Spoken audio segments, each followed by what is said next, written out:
श्री शिवाय नमस्तुभ्यम। स्वागत है आपका शिव पुराण क्षीरोद संहिता द्वितीय खंड 32वें अध्याय में शिव जी का क्रोध। ब्रह्मा जी कहते हैं, नारद, उस आकाशवाणी को सुनकर सभी देवता और मुनि आश्चर्य से इधर उधर देखने लगे। उनके मुंह से एक भी शब्द नहीं निकला। वे अत्यंत भयभीत हो गए। उधर भृगु के मंत्रों से उत्पन्न गणों द्वारा भगाए गए शिवगण, जो कि नष्ट होने से बच गए थे, शिवजी की शरण में चले गए।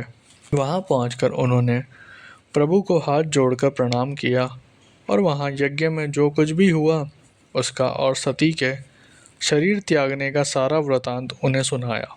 शिवगण बोले, हे महेश्वर, दक्ष बड़ा ही दुरात्मा और घमंडी है।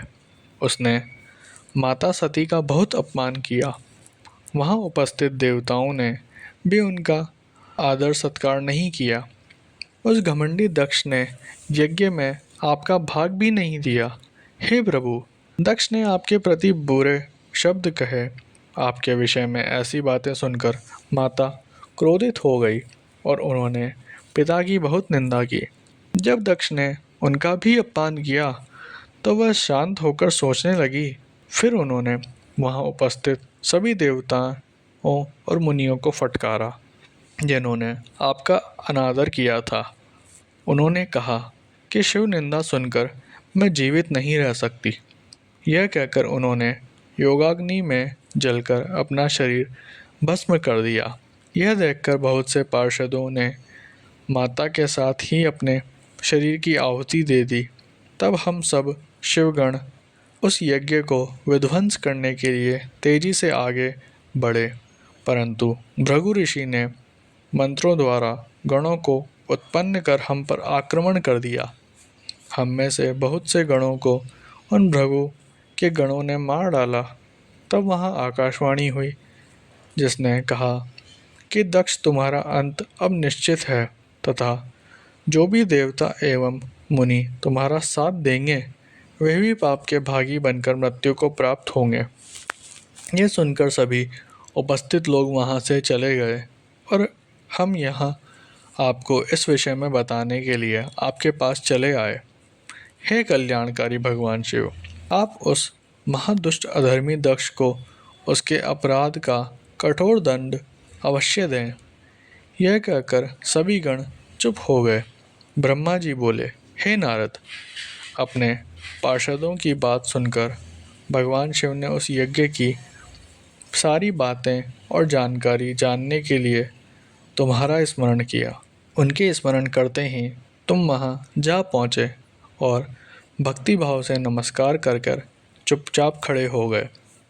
तब महादेव जी ने तुमसे दक्ष के यज्ञ के विषय में पूछा। तब तुमने उत्तम भाव से उस यज्ञशाला में जो जो हुआ था वह सब वृतांत उन्हें सुना दिया। सारी बातों से अवगत होते ही भगवान शिव अत्यंत क्रोधित हो गए। पराक्रमी शंकर के क्रोध का कोई अंत न रहा। तब लोक संहारी शंकर ने अपनी जटा का एक बाल उखाड़कर उसे कैलाश पर्वत पर दे मारा।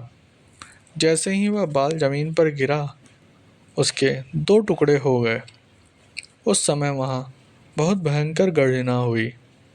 बाल के प्रथम भाग से महापराक्रमी महाबली वीरभद्र प्रकट हुए, जो समस्त शिवगणों में शिरोमणि है। उनका शरीर बहुत बड़ा और विशाल था। उनकी 1000 भुजाएं थी। उस जटा के दूसरे भाग से अत्यंत भयंकर और करोड़ों भूतों से घिरी हुई महाकाली उत्पन्न हुई। उस समय रुद्रदेव के क्रोधपूर्वक सांस लेने से 100 प्रकार के ज्वर और अनेक प्रकार के रोग पैदा हो गए। वे सभी शरीरधारी, क्रूर और भयंकर थे।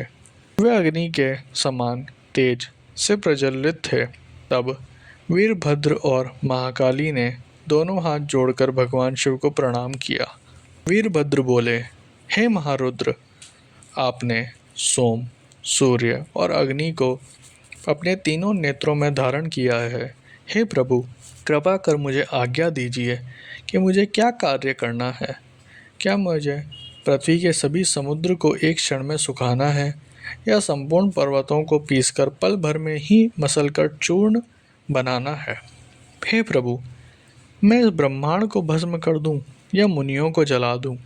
भगवान, आपका आदेश पाकर मैं समस्त लोकों में उलट पुलट कर सकता हूँ। आपके इशारे करने से ही मैं जगत के समस्त प्राणियों का विनाश कर सकता हूँ। आपकी आज्ञा पाकर मैं संसार में सभी कार्यों को कर सकता हूँ। हे प्रभु, मेरे समान पराक्रमी न तो कोई हुआ है और न ही होगा। भगवान, आपकी आज्ञा से हर कार्य सिद्ध हो सकता है। मुझे ये सभी शक्तियाँ आपकी ही कृपा से प्राप्त हुई है। बिना आपकी आज्ञा से एक तिनका भी नहीं हिल सकता। हे करुणा निधान, मैं आपके चरणों में प्रणाम करता हूँ। आप अपने कार्य की सिद्धि की जिम्मेदारी मुझे सौंपिए। मैं उसे पूर्ण करने का पूरा प्रयास करूँगा।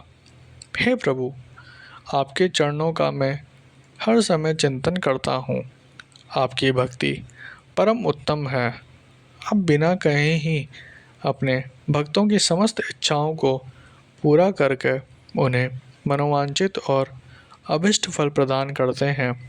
आप भक्त वत्सल्य हैं। भगवान, मुझे कार्य करने का आदेश दें तथा साथ ही उस कार्य की सफलता का भी आशीर्वाद दें। ब्रह्मा जी बोले, हे मुनिश्रेष्ठ वीरभद्र के वचन सुनकर शिवजी को बहुत संतोष हुआ तथा उन्होंने वीरभद्र को अपना आशीर्वाद प्रदान किया। भगवान शिव बोले, पार्षदों में श्रेष्ठ वीरभद्र, तुम्हारी जय हो। ब्रह्मा जी का पुत्र दक्ष बड़ा ही दुष्ट है। उसे अपने पर बहुत घमंड है। इस समय वह एक बहुत बड़ा यज्ञ कर रहा है। उसने उस यज्ञ में मेरा बहुत अपमान किया है। मेरी पत्नी ने मेरा अपमान होता हुआ देखकर उसी यज्ञ की अग्नि में अपने शरीर को भस्म कर दिया। अब तुम सब परिवार उस यज्ञ में जाओ। वहाँ यज्ञशाला में जाकर तुम उस यज्ञ को विनष्ट कर दो। यदि देवता, गंधर्व अथवा कोई अन्य तुम्हारा सामना करे और तुम्हें ललकारे तो तुम उसे वहीं भस्म कर देना। दधीचि की दी हुई चेतावनी के बाद भी जो देवतागण वहाँ यज्ञ में मौजूद हैं, तुम उन्हें भी भस्म कर देना, क्योंकि वे सभी मुझसे बैर रखते हैं। तुम उन सभी को बंधु बांधवों सहित जलाकर भस्म कर देना।